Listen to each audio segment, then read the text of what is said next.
এরিয়াটা হচ্ছে total 26,000 square kilometre, 26,000 square kilometre including Bangladesh. আমাদের ইন্ডিয়াতে আছে 1/3 part, 2/3 in Bangladesh, so rest maximum part in Bangladesh. বর্ষা মানেই বৃষ্টি, আর তার সাথে বাঙালির পাতে ইলিশ পড়বে না তাই কখনো হয় নাকি? বাজার থেকে ইলিশ কিনে এনে ঘরে খাওয়া তো চলতেই থাকে, কিন্তু সেই ইলিশ যদি সুন্দর প্রকৃতির মাঝে বাঙালির পাতে পড়ে তাহলে তার স্বাদ কিন্তু দ্বিগুণ বেড়ে যায়। বহুদিনের ইচ্ছা ছিল সুন্দরবনকে নিজের চোখে দেখা, আর সেটা যদি ইলিশ উৎসবের সাথে হয় তাহলে তো কথাই নেই। তাই ভ্রমণের কাছ থেকে সুযোগটা পাওয়ার পর আর লোভ সামলাতে পারলাম না, বেরিয়ে পড়লাম তল্পিতল্পা নিয়ে 2 রাত 3 দিনের ইলিশ উৎসবে। আর আপনারা এখনও কি ভাবছেন? আবারও বেরিয়ে পড়ুন আমার সাথে সুন্দরবনকে একদম সামনে থেকে দেখতে, অনেক অজানা তথ্য জানতে। চলুন বেরিয়ে পড়ি 2 রাত 3 দিনের এই ইলিশ উৎসব ভ্রমণে। 16ই আগস্ট শুক্রবার সকাল 7:42 শিয়ালদা থেকে ক্যানিং লোকাল ধরে ঠিক 9টায় পৌঁছে গেলাম ক্যানিং স্টেশনে। ভ্রমণের সাথে 24 জনের গ্রুপ নিয়ে সেখান থেকে অটোয় করে প্রথমে চলে গেলাম সোনাখালি ঘাটে। ও হ্যাঁ, একটা কথা তো আপনাদের বলাই হয়নি, প্রথম দিনের সমস্ত ভিডিও করাপ্ট হয়ে যাওয়ার জন্য আমি এখানে ভিডিওটি দিতে পারলাম না।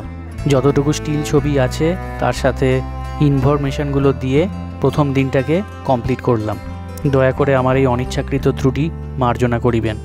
দ্বিতীয় দিন থেকে সমস্ত ভিডিওটা আপনাদের সামনে তুলে ধরব, তাই ভিডিওটা স্কিপ না করে পুরোটা অবশ্যই দেখবেন।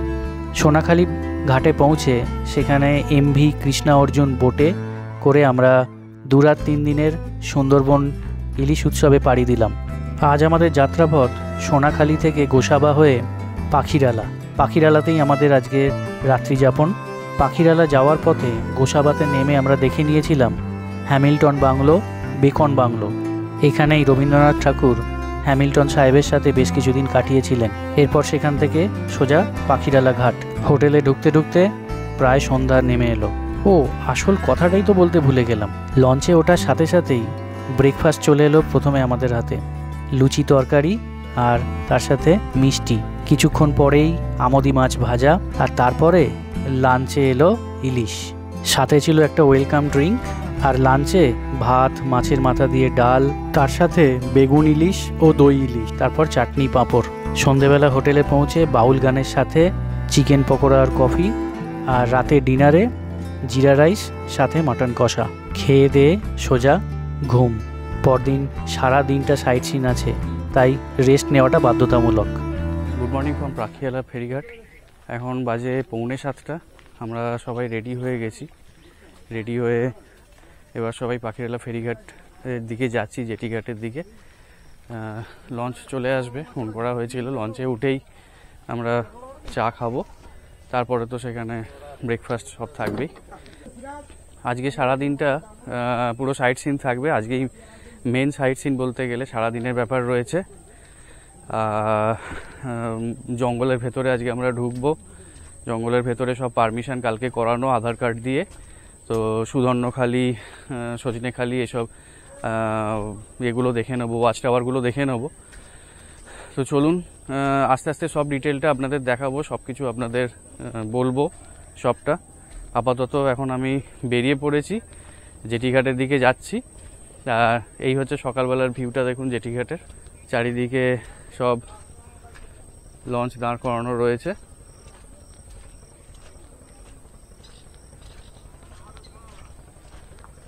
এখন এখানকার লোকাল লোকেদের ফেরি পারাপার।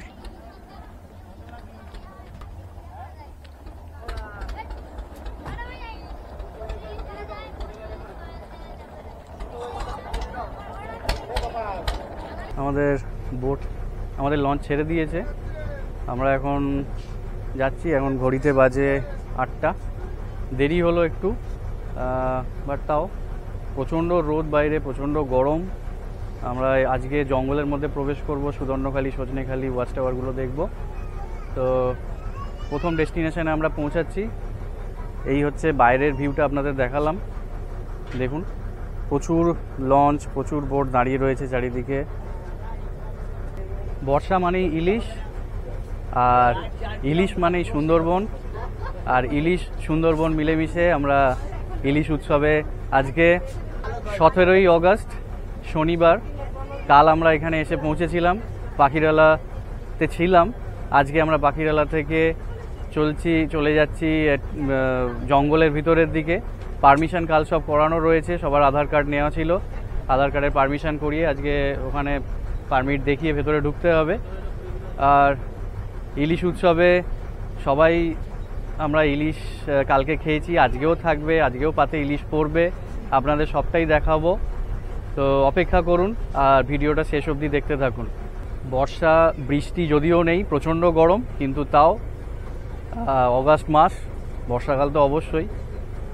বৃষ্টি হলে একটু ভালো হতো, কিন্তু কোনো সম্ভাবনা নেই। কালকে একটু মেঘলা ছিল, আজকে প্রচণ্ড গরম, প্রচণ্ড রোদ। এই রোদের মধ্যেই আজকে সারাদিনের আমাদের সাইট সিন। চলে এসেছি আমরা Sajnekhali wild life sanctuary, Sajnekhali tiger reserve. Sajnekhali tiger রিজার্ভে আমরা এন্ট্রি করছি। আধার কার্ড এখানে দেখাতে হবে, এখানে দেখি ওরা পারমিশন করিয়ে রেখেছে। চলুন ভেতরটা দেখাই কি কি রয়েছে। এইখানে সুন্দরবন টাইগার রিজার্ভের কিছু রুলস অ্যান্ড রেগুলেশনস দেওয়া রয়েছে।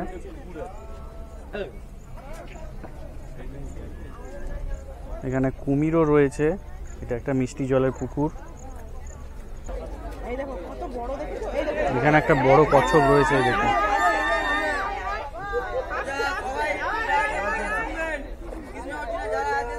আর মাঝে মাঝেও ছাড়া হচ্ছে, আস্তে আস্তে নাম্বারটা বাড়ছে। হ্যাঁ, নদীতে ছেড়ে দেওয়া হয় আর কি। হ্যাঁ, নদীতে আছে। আচ্ছা, একটা কথা বলি, এদের 12খানা ছিল, সেখান থেকে 450টা হয়েছে। আচ্ছা, এরপর একটা ওয়াচ টাওয়ার আছে, যে ওয়াচ টাওয়ারে গিয়ে আমরা জঙ্গলের ভিউটাকে দেখতে পাবো, যতদূর চোখ যায় জঙ্গলটাকে দেখা যাবে। আর ওয়াচ টাওয়ার ছাড়া এখানে একটা কুমিরের পুকুর রয়েছে, একটা পুকুরের মধ্যে কয়েকটা। এটা হচ্ছে গোলপাতার জঙ্গল, এগুলো দিয়ে আগে ঘর ছাউনি করা হতো যে। আর এই হচ্ছে সজনেখালি ওয়াচ টাওয়ার। আমরা ওয়াচ টাওয়ারে চলে এসেছি। নতুন একটা ওয়াচ টাওয়ার পাশে আবার তৈরি হচ্ছে। আর এইটা হচ্ছে পুরনো ওয়াচ টাওয়ার। ভিড় রয়েছে প্রচন্ড। মৌমাছির চাকটা লক্ষ্য করুন, এদিকে একটা, এদিকে একটা, বিশাল চাক। এটাতে মৌমাছি পুরো ভর্তি। আমরা ফার্স্ট ফেজে এসেছি, আরো উপরে উঠতে হবে, চলুন। আমি এখন রয়েছি সজনেখালি ওয়াচ টাওয়ারে, একদম টপ ফ্লোরে। আর ভিউটা এখান থেকে এইরকম।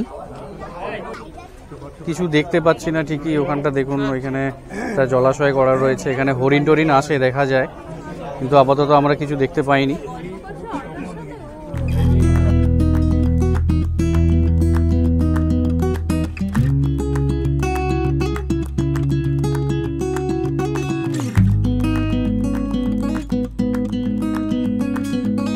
আমরা সজনেখালি ওয়াচ টাওয়ার ছেড়ে বেরিয়ে যাচ্ছি।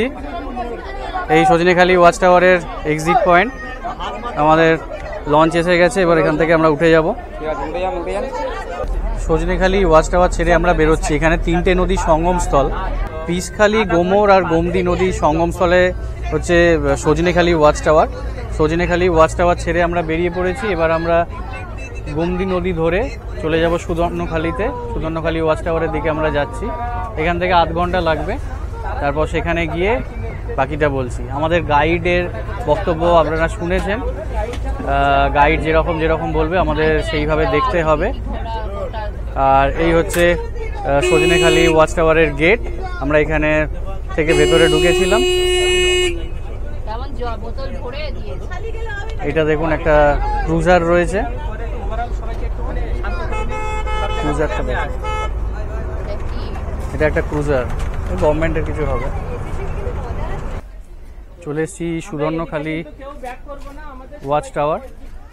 সুদর্ণখালি ওয়াচ টাওয়ারে ঢুকে পড়েছি। এখন আমরা রয়েছি একদম কোর এরিয়াতে, একদম কোর এরিয়ার মধ্যে আমরা যাচ্ছি। আর সুদর্ণখালি ওয়াচ টাওয়ারের ভেতরে ঢুকেই এখানে রয়েছে বনবিবির মন্দির। এই দেখুন, বাঘ দেবতা ও মা বনবিবি, জাতি ধর্ম বর্ণ নির্বিশেষে। গাইড যেটা বললেন, এখানে জেলে মধু সংগ্রহকারী যারা থাকে সবাই এনার পুজো করেন। মন্দিরের পুজো হয়, মানে বড় বড় মেলাও হয়, বেশ জাঁকজমক সহকারে সবাই এর পুজো করেন এখানকার স্থানীয় মানুষেরা। তো আরও অনেক ইনফরমেশান পেলাম গাইডের কাছ থেকে। এখনও নাকি প্রতি বছর 20-25 জন করে এখানকার লোকাল মানুষদের মানে বাঘের আক্রমণে তারা নিহত হয়, মারা যায়। তো আর আমরা একদম রয়েছি এখন কোর জঙ্গলের মধ্যে। এখানে অ্যানিমেলস দেখার একটা সুযোগ রয়েছে। আর এইখানে সুবর্ণখালীতে এখন আমরা কিছু ম্যানগ্রোভ গাছপালা দেখে নেব। এইখানে সব নাম লেখা রয়েছে। কৃপা ম্যানগ্রোভ অরণ্য, টোটাল ওয়ার্ল্ডে 84 প্রজাতির ম্যানগ্রোভ অরণ্য দেখা যায়। তার মধ্যে এই সুন্দরবনে 64 প্রজাতির ম্যানগ্রোভ অরণ্য রয়েছে। দেখুন লিভিং ফসিলসের কথা এখানে লেখা রয়েছে। রাজ কাঁকড়ার জীবন্ত জীবাশ্ম হিসেবে পরিচিত 2 প্রজাতির রাজ কাঁকড়ার ছবি দেওয়া রয়েছে। চিকিৎসা বিজ্ঞানে এগুলো ব্যবহৃত হয়, এদের নীল রক্তের জন্য এরা মূল্যবান খুব। এই হচ্ছে Subarnakhali watch tower. Subarnakhali watch টাওয়ারের ওপর থেকে দেখুন এই জায়গাগুলোতে জোয়ারের সময় জল চলে আসে, এখন আপাতত জল নেই।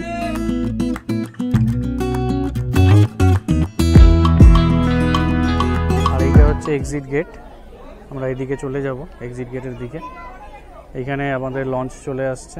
সুবর্ণখালী থেকে এবার আমরা বেরিয়ে যাচ্ছি। এরপর আমরা এগিয়ে যাব সামনের দিকে। এখান থেকে 2-2.5 ঘন্টার রাস্তা পঞ্চমুখানির দিকে যাচ্ছি আমরা। এরপর যাব দোবাকি ফরেস্ট অফিস, 2.5 থেকে 3 ঘন্টা।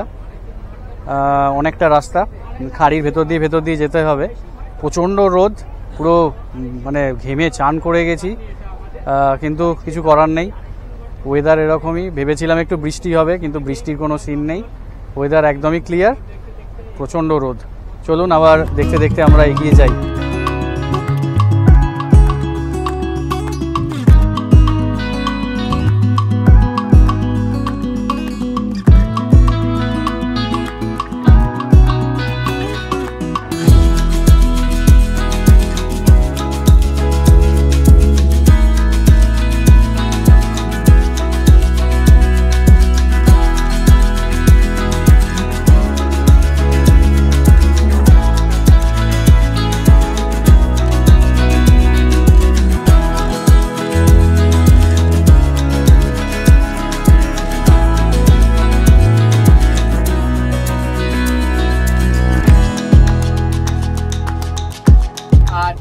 গাছের ঘনত্ব বা ডেন্সিটি অনেক বেশি, অ্যানিমালদের সহজে চলাফেরা করা খুব শক্ত ব্যাপার।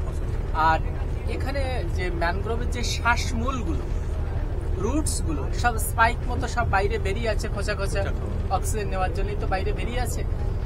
প্রথমত আপনাদের অতি মূল্যবান সময়টা যেখানে অতিবাহিত করছেন, এটা একটা ওয়ার্ল্ড হেরিটেজ সাইট। 1987-এ ইউনেস্কো থেকে একে ওয়ার্ল্ড হেরিটেজ সাইট ডিক্লেয়ার করা হয়েছে। এই ধরনের ম্যানগ্রোভ অরণ্য আমাদের দেশে এবং দেশের বাইরে অনেক জায়গাতে রয়েছে। তো আপনাদের একটা গ্লোবাল আইডিয়া দেওয়ার জন্য বলি যে এই ধরনের ম্যানগ্রোভ অরণ্য আর কোথায় কোথায় গেলে দেখা যায় বা আর কোথায় কোথায় রয়েছে আমরা জানি না তো সবাই, না সেটা। তো আমাদের দেশে অনেক জায়গাতেই রয়েছে, যেমন আমাদের প্রতিবেশী রাজ্য ওড়িশার ভিতরকণিকাতে আছে, গুজরাটে কিছু আছে, মুম্বাইয়ে আছে, অন্ধ্রপ্রদেশ, গোয়া, কেরালা, তামিলনাড়ু, পন্ডিচেরি এবং আন্দামান নিকোবর আইল্যান্ড। তো আমাদের দেশের কোস্ট সাইডগুলোতে এই ধরনের কোস্টাল সাইডগুলোতে এরকম ম্যানগ্রোভ অরণ্য দেখা যায়। আর আমাদের দেশের বাইরে south Africa, West Indies, south America, north America, এদিকে থাইল্যান্ড, মালয়েশিয়া, ফিলিপাইন্স, অস্ট্রেলিয়া আর শ্রীলঙ্কাতে, বিশ্বের এই সমস্ত জায়গাতে তাদের সমুদ্রের সাইড দিয়ে আর কি, হ্যাঁ, সমুদ্র তীরবর্তী এলাকা দিয়ে এই ধরনের পলিগঠিত বদ্বীপ যেখানে আছে সেখানে এই ধরনের ম্যানগ্রোভ অরণ্য দেখা যায়। কিন্তু সৌভাগ্যবশত সুন্দরবন হলো বিশ্বের বৃহত্তম বা লার্জেস্ট ম্যানগ্রোভ বেল্ট। এরিয়াটা হচ্ছে total 26,000 square kilometre, 26,000 square kilometre including Bangladesh. আমাদের ইন্ডিয়াতে আছে 1/3 part, 2/3 in Bangladesh, so rest maximum part in Bangladesh. Total 84 প্রজাতির গাছ সারা বিশ্বের ম্যানগ্রোভ অরণ্যে রয়েছে। তার মধ্যে 64টা প্রজাতি আমাদের সুন্দরবনে আছে, যা বিশ্বের বাকি কোনো ম্যানগ্রোভ অরণ্যে এত প্রজাতির ম্যানগ্রোভ পরিলক্ষিত হয় না। সুন্দরবন একমাত্র ম্যানগ্রোভ অরণ্য যেখানে বাঘ আছে। এই দেখুন, এগুলো হচ্ছে হেতাল গাছ। অনেকটা খেজুর গাছ, নারকেল গাছের মতো দেখতে, নারকেল গাছ নয় খেজুর গাছের মতো দেখতে। গাইডের মুখ থেকে অনেক কিছু ইনফরমেশন পাওয়া গেল, আপনাদের যতটা দেওয়া যায় ততটা নিশ্চয়ই দিলাম। আশা করছি অনেকটাই হেল্প হবে আপনাদের জন্য। অনেক কিছু ইনফরমেশন পেলাম গাইডদের কাছ থেকে, খুব ভালোভাবে বোঝালেন। আপাতত আমাদের ইন্ডিয়ার যে সুন্দরবনের পোর্শনটা, সেখানে 102টি বাঘ রয়েছে এখনো পর্যন্ত। অবশ্যই কেমন লাগছে এই সুন্দরবনের ট্যুর আমায় কিন্তু কমেন্ট করে অবশ্যই জানাবেন। যদি ভালো লেগে থাকে অবশ্যই ভিডিওটা লাইক করবেন, কমেন্ট করবেন কীরকম লাগছে, আর শেয়ার করবেন বন্ধুদের সাথে, আর সাবস্ক্রাইব করে আমাকে মোটিভেট করবেন এই রকম ভিডিও বানানোর জন্য। Thank you. চলুন আবার এগিয়ে যাব। আমরা এখন দোবাকির দিকে যাচ্ছি, 2-2.5 ঘন্টার রাস্তা। মাঝখানে ব্রেকফাস্ট হয়েছে। আজকে ব্রেকফাস্টে কচুরি আর চানা মশলা ছিল, তার সাথে একটা মিষ্টি, তারপরে চা, আর তারপরে তো দেখালাম ভেজ পকোড়া। তো লাঞ্চ করে নেব তারপর। এখন ঘড়িতে বাজে ওই 11:40 মতো। আরও বেশ কিছুক্ষণ টাইম লাগবে দোবাকি পৌঁছোতে, ঘন্টাখানেক মতো লাগবে। চলুন এগিয়ে যাই আবার আস্তে আস্তে। আমরা অনেক চওড়া জায়গা থেকে এবার একটা সরু খাড়ির ভেতরে প্রবেশ করছি। এই জায়গাটা দেখুন কতটা সরু। এইটাকে চড়াগাজী খাল বলে। চড়াগাজী খালের মধ্যে দিয়ে আমরা এখন চলে যাব বেশ কিছুটা জায়গা। এই অঞ্চলটাতে জন্তু জানোয়ার দেখার একটা প্রবণতা থাকে, গাইড যেটা বলছে। তো দেখি, লক্ষ্য রাখবো, যদি আমাদের কপালে থাকে আপনাদের নিশ্চয়ই দেখাবো। আর পাড়গুলোতে দেখছেন শ্বাসমূলগুলো কি রকমভাবে উঠে রয়েছে, দারুণ লাগছে দেখতে। কিন্তু কি বিভৎসভাবে, মানে এই জায়গার উপর দিয়ে হেঁটে যাওয়াটাও মানে দুষ্কর, সম্ভব নয়। জানি না ক্যামেরায় কতটা ধরা পড়ছে, তবে আমার মনে হয় সুন্দরবন সবার একবার করে আসা উচিত, না এলে বুঝতে পারবেন না। দেখুন কি সুন্দর, বিভিন্ন প্রজাতির ম্যানগ্রোভ চারিদিকে।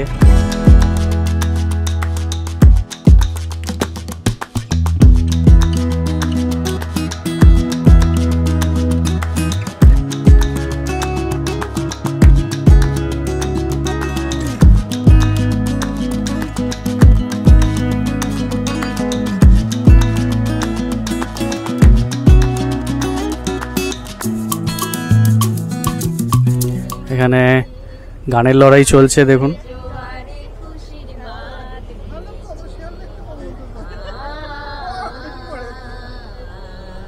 দ্বিতীয় দিনে আমি আবার কিচেনে চলে এসেছি। এখানে পুঁইশাক কুমড়ো মাছের মাথা দিয়ে রান্না চলছে। কিছু কিছু রান্না হয়েছে। আজকে পাতুরি রয়েছে, এখানে আলু ভাজার আলু কাটা চলছে। পাতুরি এখনও বসেনি, এই যে কলা পাতা এনে রাখা রয়েছে, পাতুরি হবে। পাতুরি হলে তারপর আপনাদের দেখাবো। আজকে চিংড়ি মাছও রয়েছে। আমরা চলে এসেছি দোবাকি ক্যাম্প। এখানেই ক্যানোপি ওয়াকটা হবে, 1/2 কিলোমিটারের ক্যানোপি ওয়াক আছে একটা। এই আমাদের লঞ্চ পার্ক করে দিয়েছে, এখানে সবাই নামছে। কি খাচ্ছ? ললিপপ। খুব টেস্টি। এই হচ্ছে দোবাকি ক্যাম্পের গেট, আর এইখান থেকেই হচ্ছে ক্যানোপি ওয়াকের শুরু। কি সুন্দর জায়গাটা দেখুন, 1/2 কিলোমিটারে ক্যানোপি ওয়াক। এখান দিয়ে হেঁটে যেতে হবে একদম কোর জঙ্গলের ভেতর দিয়ে। দুদিকে এরকম নেট দেওয়া রয়েছে, আর নিচের দিকে এরকম ম্যানগ্রোভ উদ্ভিদ রয়েছে। আর যদি কপাল ভালো থাকে এখান থেকে কিছু ওয়াইল্ড লাইফ দেখা গেলেও যেতে পারে। দেখা যাক। আপাতত তো আমাদের কপাল খুব একটা ভালো নয়, সেরকম কিছু দেখতে পাইনি। 2টো হরিণ দেখেছি, কিন্তু ভিডিও ক্যাপচার করে উঠতে পারিনি হঠাৎ করেই। আর অবশ্যই কোনো কিছু চারিদিকে নোংরা করবেন না। এই ডাস্টবিন রয়েছে, ডাস্টবিনে ফেলবেন। বারবার ফরেস্ট অফিস থেকে যেটা অনুরোধ করছে, আর তার থেকেও বেশি হচ্ছে যারা বোটের মধ্যে রয়েছে, তারা গাইড যারা রয়েছে, সবাই অনুরোধ করছে জলের মধ্যে কিন্তু কোনো কিছু ফেলবেন না।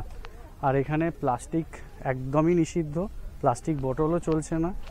আপনারা পারলে নর্মাল প্লাস্টিক বোতলে জল না নিয়ে যেগুলো একটু মোটা টাইপের প্লাস্টিক বোতল সেগুলো ইউজ করতে। ইউজ অ্যান্ড থ্রো বোতলগুলোকে অ্যাভয়েড করবেন এইসব জায়গাতে। এখানে কিন্তু যদি ধরতে পারে কিন্তু ফাইন হবে ফরেস্ট অফিস থেকে। আর মাঝে মাঝে দেখুন এরকম একটা করে ছোট ছোট জায়গা করা রয়েছে, এখানে দাঁড়িয়ে একটু রেস্ট নিতে পারবেন বা এখান থেকে কিছু জন্তু জানোয়ার যদি দেখা যায় দেখতে পারবেন। এই দেখুন রোদের মধ্যে এরকম মাঝে মাঝে শেড রয়েছে, শেডের তলাতে দাঁড়াতে বসতে পারবেন। আসল কথা এই বর্ষার টাইমটাতে সেরকমভাবে জন্তু জানোয়ার দেখা একটু মুশকিল আছে। শীতকালে সুন্দরবনে হয়তো তার প্রবাবিলিটি অনেক বেশি থাকে জন্তু জানোয়ার দেখার, এখন প্রবাবিলিটি অনেক কম। সে এই যে জিনিসগুলো দেখছেন এরকম বেড করা রয়েছে, যেটা আমাদের ওয়েস্ট বেঙ্গল গভর্নমেন্ট থেকে যেটা গ্রিনিং সুন্দরবন করার পরিকল্পনা ছিল, এইখানে ম্যানগ্রোভ অরণ্যের চারা সব তৈরি করা হতো। আমরা এখন দোবাকি ওয়াচ টাওয়ারে, এইখানে একটা মিষ্টি জলের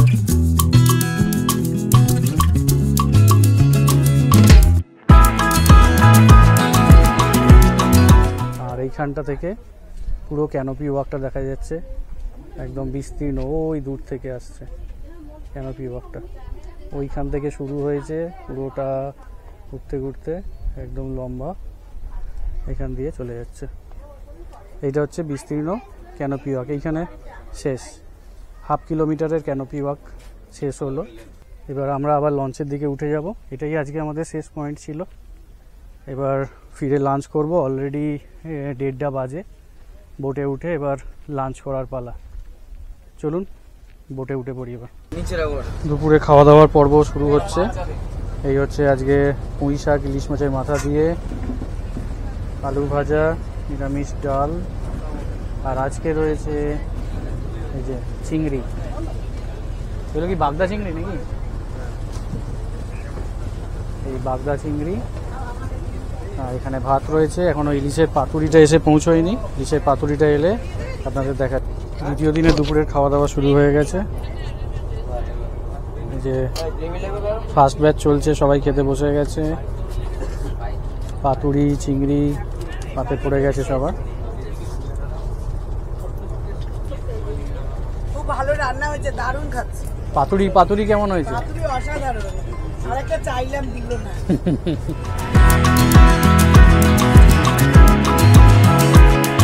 চিংড়ি আর পাতুরির টেস্ট বেশ ভালোই ছিল, খাওয়া দাওয়ার মান ছিল মোটামুটি ভালোই। জায়গাটা দেখুন ভাটার জন্য কতটা চড়া পড়ে গেছে, এখন ভাটা চলছে, কতটা চড়া পড়ে গেছে। আমরা পঞ্চমুখানি চলে এসেছি, 5টা নদীর সংযোগস্থল এখানটা। এই দেখুন দূরে দেখা যাচ্ছে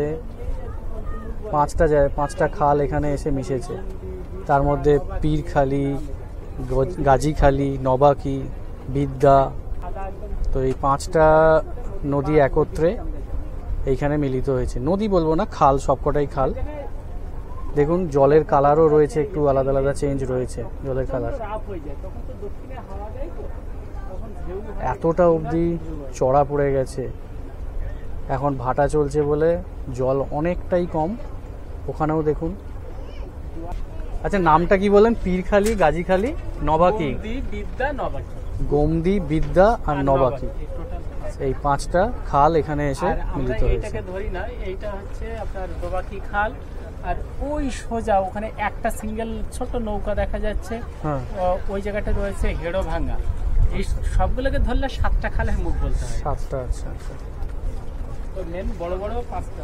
আমরা এখন দোবাকির দিক থেকে বেরোচ্ছি, ওই দিকে যে ছোট নৌকা একটা দেখা যাচ্ছে ওইটা হেরো ভাঙা বলে। মানে অ্যাকচুয়াল এখানে 7খানা খাল একসঙ্গে মিলিত হয়েছে। কতটা প্রশস্ত এলাকা, খালি এখানটা দেখুন কতটা প্রশস্ত, বিশাল এলাকা। অ্যাকচুয়াল 7টা খাল গাইড যেটা বললো, কিন্তু এখানটা পঞ্চমুখানি বলা হয়। 5টা খাল একসাথে মিলিত হয়েছে, সুন্দর লাগছে দেখুন জায়গাটা, কতটা বড় ভাস্ট এরিয়া। যখন জল ছিল তখন এই জায়গাটা বোঝা যায়নি।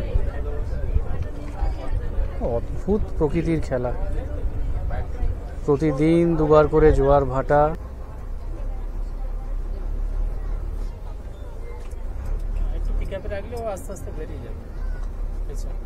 ডেপথ মাপা চলছে, এখানে জল খুবই কম, একদমই অল্প জল রয়েছে। এই দেখুন বোট আটকে গেছে নিচের দিকে, আবার এটা ব্যাক করে নেওয়া হচ্ছে। দেখুন খুবই অল্প জল। বারবার করে জলের লেভেল চেক করা হচ্ছে, খুবই কম জল এখানটা।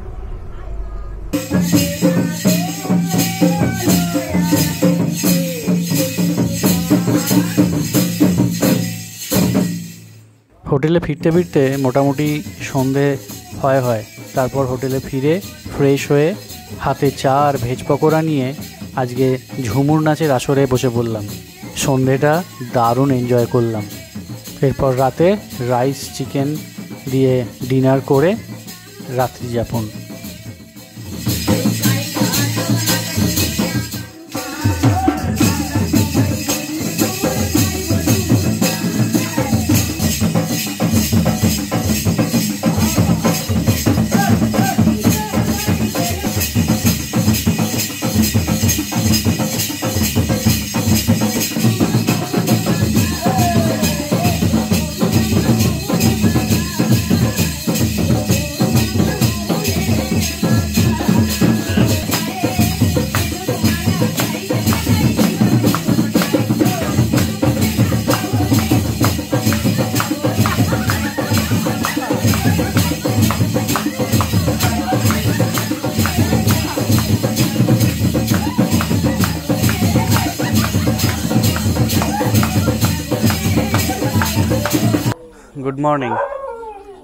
Good morning from Pakhiralaya. আমি এখন এই হোটেলের সামনেই। এখন 6:15 মতো বাজে। জাস্ট উঠলাম, উঠে একটু ফ্রেশ হয়ে বাইরেটা বেরিয়েছি। আর সকালবেলা উঠেই একটু চা নিয়ে নিয়েছি। একদম সামনেই একটা টি স্টল রয়েছে, সেখান থেকে। আজকে আমাদের বাড়ি ফিরে যাওয়ার পালা। আজকে 9টার সময় টাইম দিয়েছে, 9টার সময় রেডি হয়ে বোটে উঠে পড়তে হবে। তো বোটে উঠে তারপর সেখানে ব্রেকফাস্ট দেবে, তারপরেই লাঞ্চ হবে। লাঞ্চ করেই আমরা নেমে পড়বো মোটামুটি 2-2:30 নাগাদ। 2:30-এর মধ্যে আমরা ওই সোনাখালি ঘাটে, যেখান থেকে বোটে উঠেছিলাম, সেখানে আবার নেমে পড়বো। আজকে সাইট সিন বলতে মাঝখানে রয়েছে লোকনাথ বাবার মন্দিরটা যাব, আর তার সাথে ঝড়খালি ছিল, কিন্তু ঝড়খালিতে ওরা বলছে যে ঝড়খালির ওয়েদার ভালো না, ওদিকে এখন যাওয়া যাচ্ছে না, সেই জন্য ঝড়খালিটা ক্যান্সেল করেছে। তো লোকনাথ বাবার মন্দির দেখে আমরা সোনাখালিতে চলে যাব।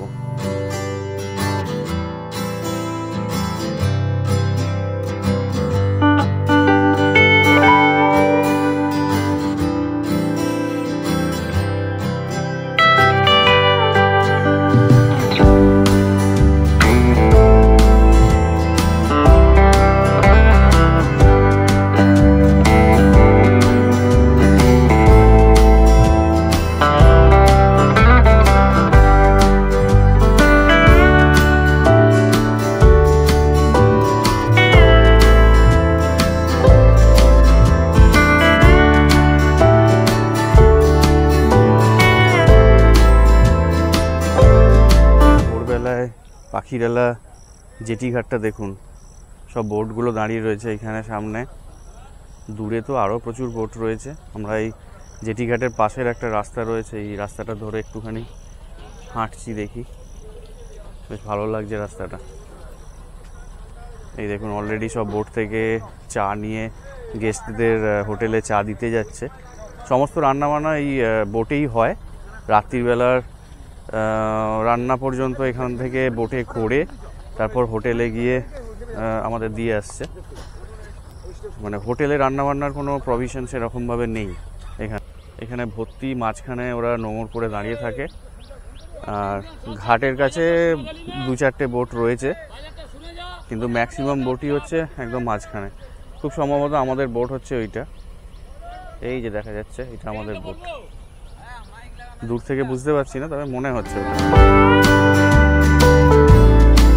এই দেখুন এখানে একটা রেগুলারের খেয়া পারাপারের খেয়া রয়েছে। আমরা উঠে একটু ছবি টবি তুলছিলাম। এইখান থেকে এই জেটি থেকে পাখিরালা জেটি থেকে ছেড়ে ওই দূরে ওইখানে যে জেটিটা দেখা যাচ্ছে ওপারে, ওইখানে অবধি যায়। ওখানটা হচ্ছে 3 নম্বর দয়াপুর, ওই গ্রামটার নাম। ওখানে জনবসতি রয়েছে। এইটা রোজের খেয়া পারাপার হয় রোজের। এগুলো কি মাছ? এটা কি মাছ বলো? চলে এসেছি পাখিরালা ঘাটে। টাইম এখন 9টা। 9টার সময় বোটে টাইম দেওয়া ছিল, আমরা সবাই রেডি হয়ে চলে এসেছি। ট্রিপ শেষ হয়ে গেল, আজকে লাস্ট ডে। আমরা এখান থেকে এবার লোকনাথ বাবার মন্দির যাব, ব্রেকফাস্ট করে নেব, আর তারপরে বোটের মধ্যে লাঞ্চ থাকবে। সবটাই দেখাবো। আজকের দিনটাও যতটা বাকি রয়েছে, 2 দিন সুন্দরভাবে কেটে গেল। আজকে 3rd ডে, আজকে 18ই অগস্ট, আজকে সানডে। আমরা বাড়ি ফিরে যাচ্ছি, কালকে থেকে আবার সেই একই রকম জীবনযাত্রা শুরু। তো এই হচ্ছে আমাদের সব মেম্বাররা এখানে দাঁড়িয়ে রয়েছে, একবার দেখে নিন। এই যে শিল্পীদি দাঁড়িয়ে রয়েছে, কেমন লাগলো? দারুণ দারুণ, প্রত্যেকটা ট্যুর ভ্রমণের সাথে করব। খুব ভালো, 3 দিন খুব ভালো কাটলো তো? ভীষণ ভালো কেটেছে, অসাধারণ ম্যানেজমেন্ট, সবাইকে খুব ভালো লেগেছে।